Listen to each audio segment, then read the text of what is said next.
Doctor Zakir Naik সম্পর্কে আমি জানি, আমার ব্যাপারে জাকির নায়েক জানে, সেটা ভিন্ন বিষয়। আপনি জানেন ডক্টর জাকির নায়েক আগে লামাযহাবী ছিলেন। গত 3 বছর আগে তিনি তওবা করে আবার মাযহাব মানতেছেন। 72 ফেরকার এক ফেরকায় লামাযহাবী, তাদের সাথে বিবাহ বন্ধন জায়েজ নাই, সালাম কালাম জায়েজ নাই, উঠা বসা জায়েজ নাই। হয় বাহাসে বসো, নয় পিটায়ে ভোলার মানুষ তক্তা বানায় দিবে। কট্টর লামাযহাবী যার আকীদায় ফিসফিল এতেকাদ আছে, তার মারা গেলে জানাজাতেও যাবেন না, বলে বাহাস করবে। এই খুচরা মৌলবীদের সাথে বাহাস করতে আমার 3য় সারির ছাত্রই যথেষ্ট। আমি জয়া মাহফিলে এসেছিলাম, হারুন মনে আছে, 10-12 বছর আগে বাহাসের ডেট দিছে ওরা। ঢাকা থেকে বড় শায়েখ আসবে ওদের, আমি আর নাম বললাম না, 2 বড় শায়েখের নাম বলছে। আমি একা, এটা 2005-এ হবে না 4-এ, আমি একাই কিতাবপত্র নিয়ে গেলাম। দেখলাম শায়েখদের আর খবর নাই, ডুমুরের ফুলের মতো আর পাওয়া যায় না। তো বেটা বেদাতিরা, এ লামাযহাবীরা হচ্ছে আসল বেদাতি, ওদের আকীদায় বেদাত। আর আকীদার বেদাত দূর না করে কোন ইবাদত কবুল হবে না, সহিহ হাদিস মোতাবেক আমল করলেও কবুল হবে না। বড় আশ্চর্যের বিষয়, যারা বেদাতের বিরুদ্ধে হুঙ্কার দেয় ওদের মধ্যে সবচেয়ে বড় বেদাত, যেমন লামাযহাবীদের সবচেয়ে বড় বেদাত হচ্ছে, বেদাতগুলোর একটা হচ্ছে যে তারা 3 তালাকে বিশ্বাসী না, 9 তালাকে বিশ্বাসী। অথচ কোরআন কারীম সূরা তালাকে আল্লাহ তাআলা তালাক 3টা স্পষ্ট করে দিয়েছেন। কয়টা? 3টা। তো বেটা কোরআন শরীফই তো মানো না, তো কেমনে আহলে হাদিস হবা? কোরআন হাদিস মানলে না আহলে হাদিস আহলে সুন্নাহ, কোরআন শরীফই তো মানে না। আবার একটা কাগজ লেখছে, ছাপায় দিতেছে, হারুন দেখাইলো, ওখানে লেখছে যারা সত্য গোপন করে তারা কাফের। তো কোরআন শরীফ সূরা তালাকে তো তালাকের কথা আল্লাহ বলছেন 3টা, এই সত্য গোপন করে তোমরা সব লামাযহাবী কাফের। এটা আমাদের ফতোয়া না ওদের ফতোয়া? সত্য গোপন করছে, ঠিক কিনা? সহিহ হাদিসে আসছে 20 রাকাত তারাবির কথা, এটা গোপন করো কেন? সহিহ হাদিসে আসছে ওয়াইতের 3 রাকাত, এটা গোপন করো কেন? তোমরা না কোরআন মানো না হাদিস মানো, একটাও মানো না। আসলে তোমরা আহলে হাদিস না, আহলুল হাওয়া,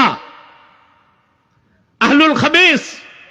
লামাযহাবীরা সহিহ হাদিস মোতাবেক আমল করে না, ওরাও জয়ীফ হাদিসে আমল করে। যেমন সহিহ ইবনে খুজাইমায় বর্ণিত হাদিসটি জয়ীফ, ওয়াইল ইবনে হুজুর থেকে বর্ণিত। তাহলে বোঝা যায় সহিহ হাদিস জয়ীফ হাদিস এগুলো তাদের মূল বিষয় না। ইবনে তাইমিয়া যা শিখায় গেছে সেটাই তারা করে, ইবনে আব্দুল ওয়াহাব নজদি যা শিখায় গেছে তাই তারা করে। সহিহ হাদিসকে সহিহ হাদিস বলে না।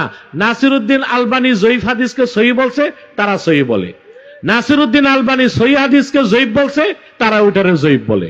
আসলে সহিহ জয়ীফ বুঝার জন্য অন্তত 10 বছর মাদ্রাসায় পড়ার পর 6 বছর হাদিস নিয়ে পড়তে হয়। 16 বছর পড়াশোনা করলে জ্ঞান আসে কোনটা সহিহ হাদিস কোনটা জয়ীফ হাদিস। কিন্তু রিকশাওয়ালা, ভ্যান গাড়িওয়ালা, আন্ডার ব্যাপারী, মরিচ ব্যাপারী এখন আসছে আমাদেরকে মাসালা শিখাইতে। ভোলার মানুষ মজবুত ভাবে দাঁড়ায় যাও। মানিকাও তার আশপাশে বোরহানউদ্দিনে সালাফিদের কোন আস্তানা করতে দেওয়া হবে না, হবে না, হবে না। তুমি তাদেরকে প্রস্তাব দাও, লামাযহাবীদের, কবে কোথায় তারা বসবে। শিকি আদলি মৌলবী যেগুলো আছে ওদের, শিকি আদলি পাশিকা আছে না, ভোলার হোক ঢাকার হোক, যদি আসে নির্ধারিত তারিখে আমার ইসলামী গবেষণা পরিষদ বাংলাদেশের মুবাল্লিগ আসবে বহস করতে। আর যদি তাদের শীর্ষ নেতারা আসে লামাযহাবীদের, তাই ইনশাল্লাহ আমি আমার খরচে আসবো ভোলাতে। 10 টাকা ভোলার মানুষকে আমার গাড়ির পেট্রোলের টাকাও দিতে হবে না, আমি আসবো, শুধু বসান।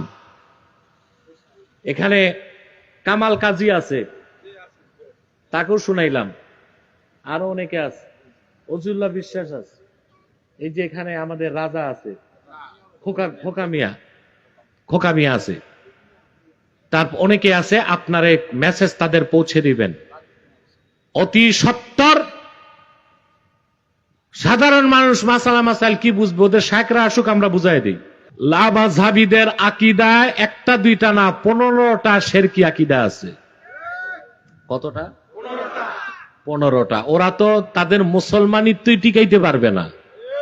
মাযহাব মানবো কি মানবো না বহু দূরের কথা, মুসলমানিত্ব তো টিকাইতে পারবে না। বসুক আগে, দেখেন গোমর ফাঁস কেমনে হয়। কিন্তু ওরা খুঁজবে সুফি দরবেশ কই আছে, বুঝতে পারছেন না? খুঁজে কি সুফি দরবেশ কই আছে। সুফি দরবেশটা ঠান্ডা, চুপচাপ থাকে।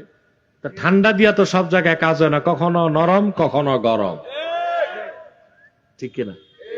অথবা তাদেরকে প্রস্তাব দিবেন, তারা যদি তাদের এই মৌলবীদেরকে ঢাকা থেকে আনুক, ভোলা থেকে আনুক, আমার গবেষণা পরিষদের গবেষকরা আসবে। আর যে তাদের শীর্ষ নেতা বাংলাদেশে নাম আছে কয়েকজনের, বললাম না, ওদেরকে যদি আনে আমি নিজে উপস্থিত হব ইনশাআল্লাহ।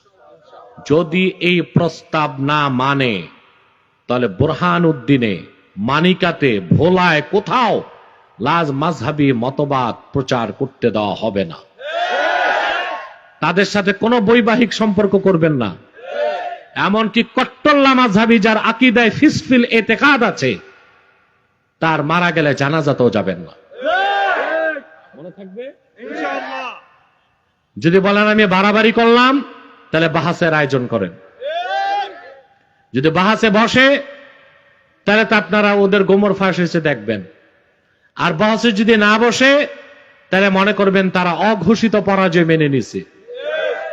পরাজিত শক্তি কখনো মাথা তুলে হাঁটবে তা বিজয়ীরা মেনে নিবে না। মনে থাকবে? আল্লাহ কবুল করুক, মঞ্জুর করুক, বলুন আল্লাহুম্মা আমিন।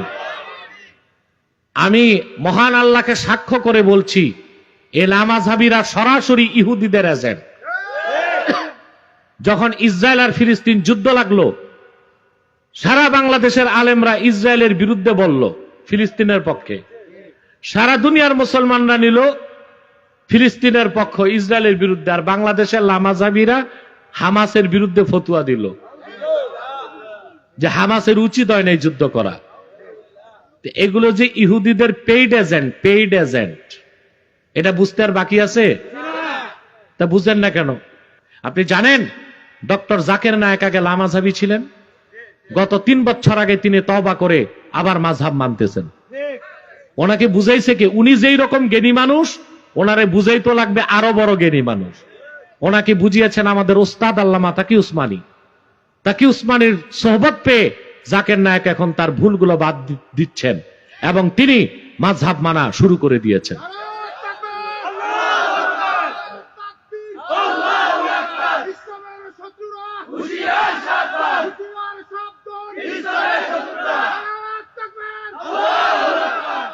ডক্টর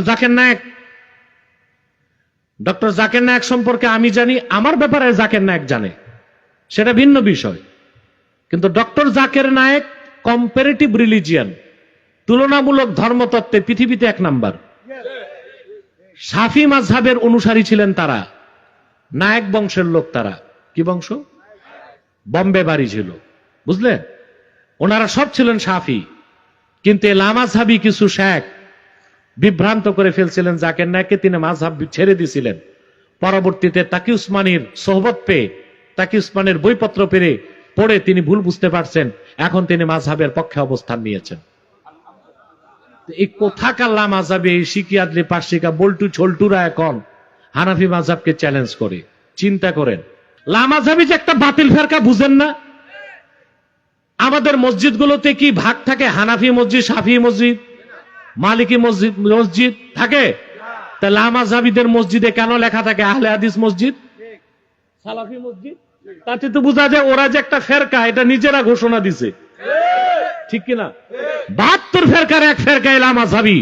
তাদের সাথে বিবাহ বন্ধন জায়েজ নাই, সালাম কালাম জায়েজ নাই, উঠা বসা জায়েজ নাই। হয় বাহাসে বসো, নয় পিটায়া ভোলার মানুষ তক্তা বানায় দিবে। আমি 1 মাস সময় দিয়ে যাচ্ছি তাদেরকে। হারুনের মাধ্যমে প্রস্তাব পাঠাইছি অলরেডি, যে ওরা বাহাসে বসবে। আমরা প্রমাণ দিব ওরা বাতিল ফেরকা। ওদের যদি স্থানীয় মৌলবী বা ঢাকা থেকেও আসে, আমার মুবাল্লিকরা বসবে। আর ওদের শীর্ষ নেতা 3 জনের নাম আমি বলে দিয়েছি হারুনের কাছে। এরা যদি আসে, আবারও বলছি, ভুলবেন না, আমার নিজ খরচে আমি ভোলায় উপস্থিত হব। ওরা বলছে তোফায়েল সাহেবকে রাখতে হবে, এমপি রাখতে হবে, এটা তো আরো ভালো জিনিস। তোফায়েল সাহেব যদি থাকে, এমপি মন্ত্রী থাকে, ওনারাও বুঝলো যে এরা কেন বাতিল। ভালো হবে না?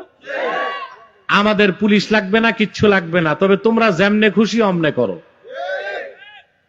স্ট্যাম্প হবে, বহস করো, স্ট্যাম্প হবে, ডিড হবে।